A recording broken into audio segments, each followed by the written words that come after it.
Hello guys, आज के इस वीडियो ट्यूटोरियल में हम operations on row and column in a data frame topic को कवर करेंगे, जिसमें हम adding a new row to a data frame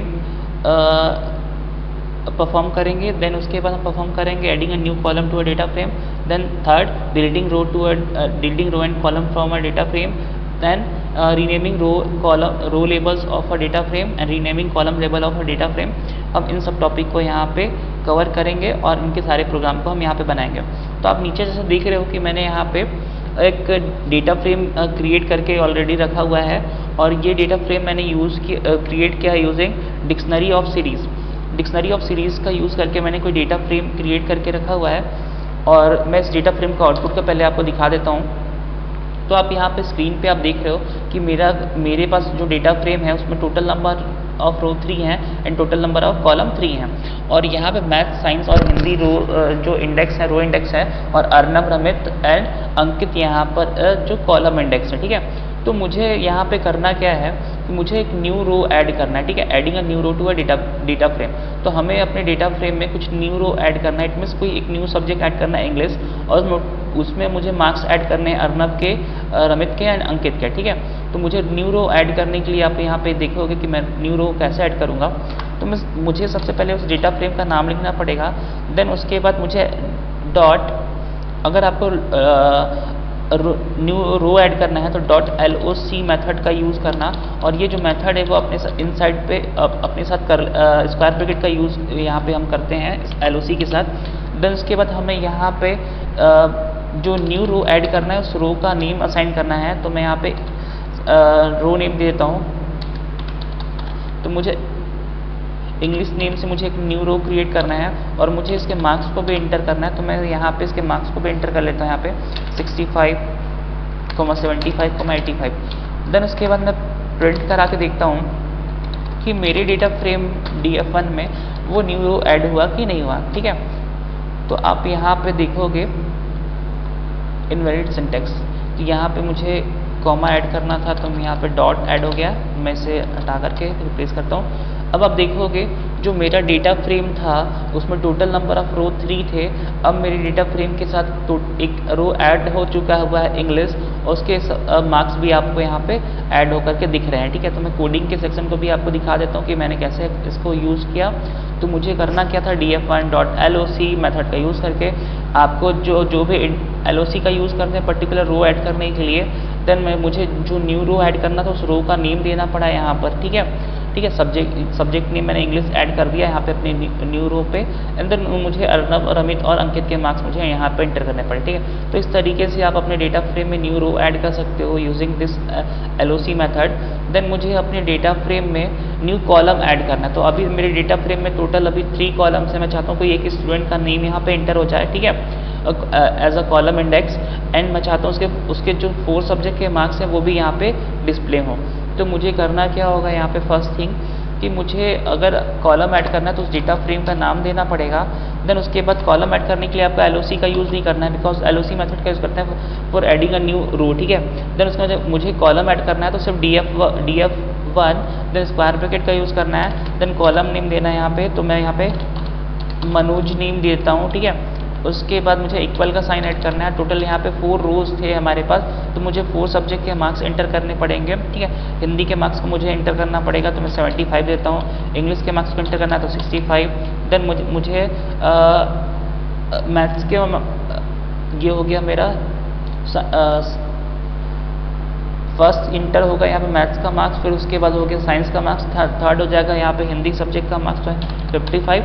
and last हमने जो यहाँ पे इंग्लिश भी सब्जेक्ट क्रिएट करके रखा था उसके लिए भी मार्क्स इंटर करना पड़ेगा, तो इसका मैं यहाँ पे 65 देता हूँ। ठीक है, उसके बाद मैं इसे यहाँ प्रिंट करा लेता हूँ DF1 की वैल्यू को, और देखता हूँ कि मेरा यहाँ पे न्यू कॉलम ऐड हुआ कि नहीं हुआ।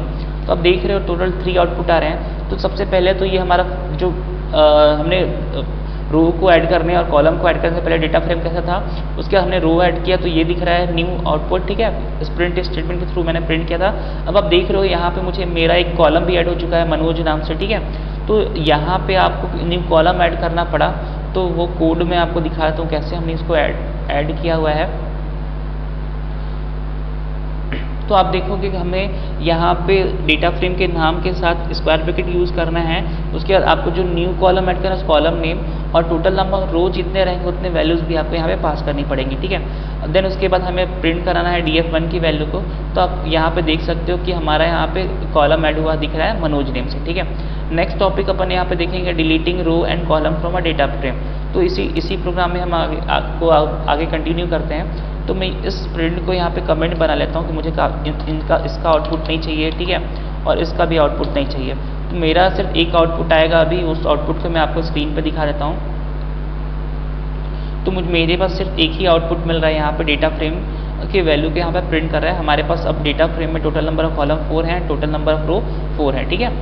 अब मैं चाहता हूँ कोई पर्टिकुलर एक रो वहाँ डिलीट हो जाए या कॉलम डिलीट हो जाए, तो मुझे करना क्या है, DF1 डॉट हमें यहाँ पे ड्रॉप मेथड का यूज़ करना पड़ेगा for deleting row and column.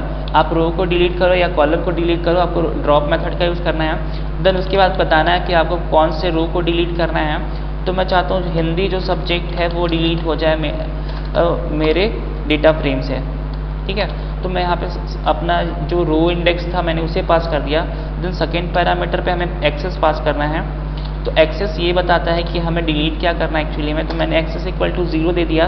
इसका मतलब ये होगा, ये ड्रॉप समझ जाएगा कि मुझे रो को डिलीट करना है और उस रो में किस रो को डिलीट करना है, हिंदी वाले रो को, ठीक है। अब एक चीज़ ध्यान देना कि जब कभी ड्रॉप वगैरह का यूज़ करते हो तो जब ड्रॉप परफॉर्म करोगे तो DF1 equal to it means जो भी यहाँ डेटा फ्रेम में जो वैल्यू ड्रॉप हो रही है, जो रो ड्रॉप हो रहा है, कॉलम ड्रॉप हो रहा है, ड्रॉप होने के बाद जो हमारे डेटा फ्रेम न्यू जो एक हमारे पास डेटा फ्रेम बचेगा, ठीक है, तो उस वैल्यू को हम डेटा फ्रेम 1 में स्टोर कर लेंगे वापस से और हम यहाँ पे उस डेटा फ्रेम के वैल्यू को प्रिंट करा लेंगे, ठीक है।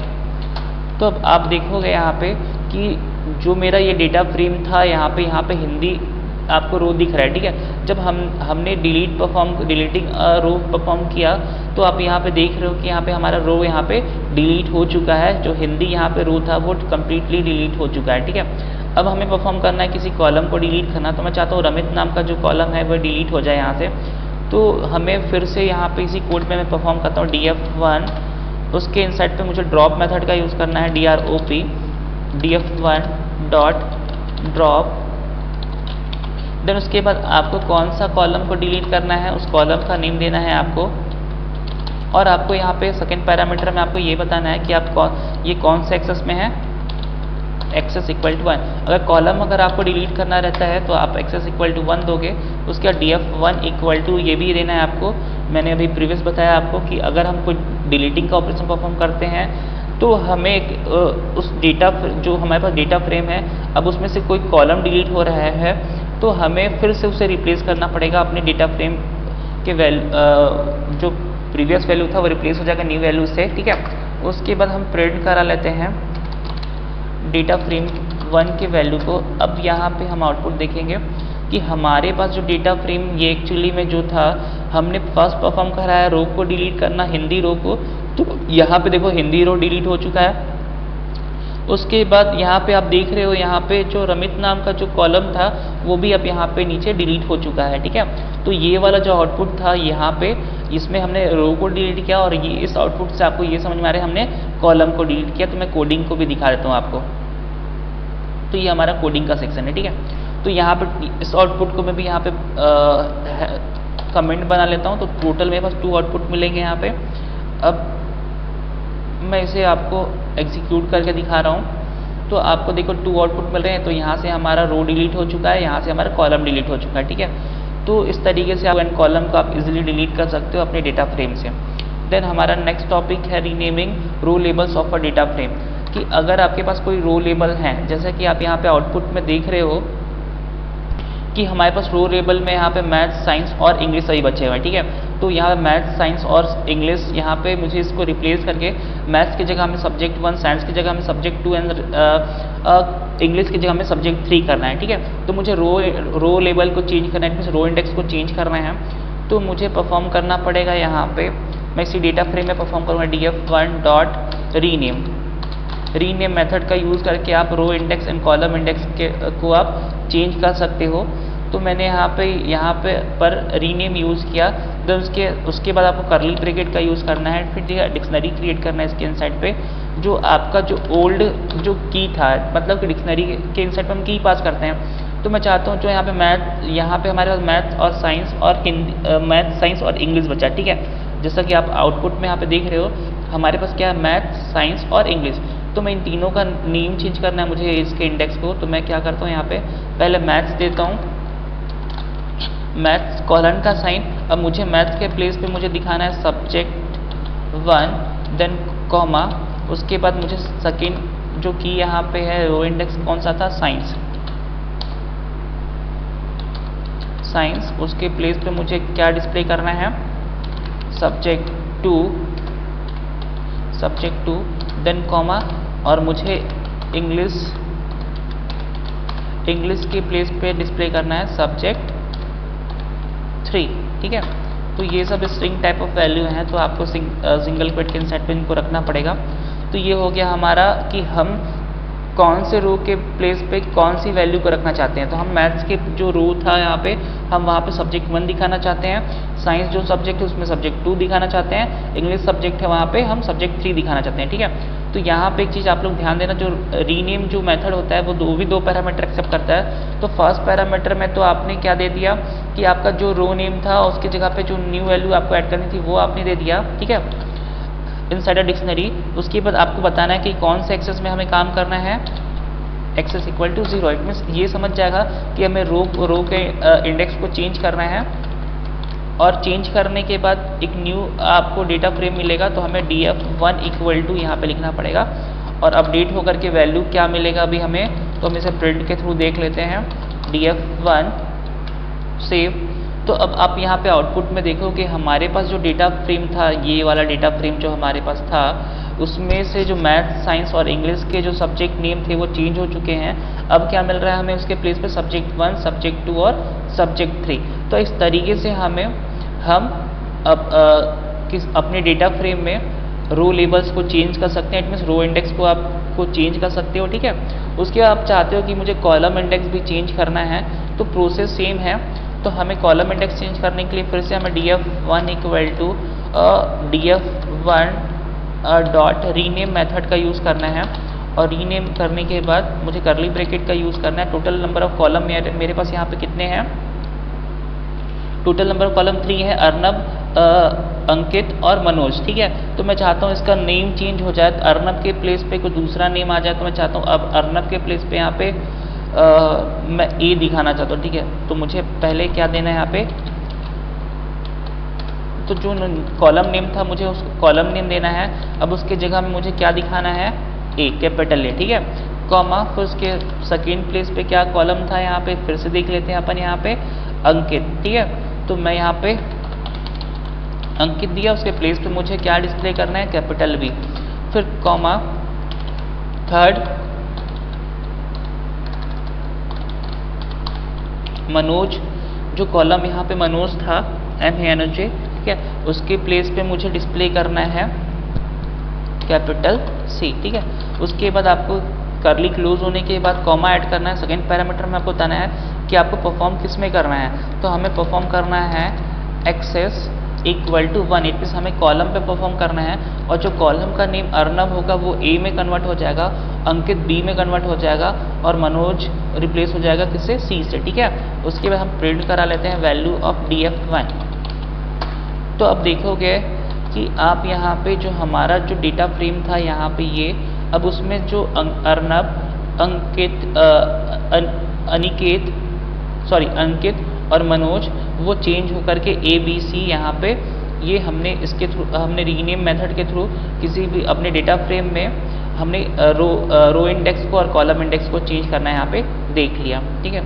तो इस तरीके से हम लोग अपने रो एंड कॉलम इंडेक्स को चेंज करने के लिए हम रीनेम मेथड का यूज़ कर सकते हैं। अपने डेटा फ्रेम में रो और कॉलम को डिलीट करने का आप ड्रॉप मेथड का यूज़ करोगे, ठीक है।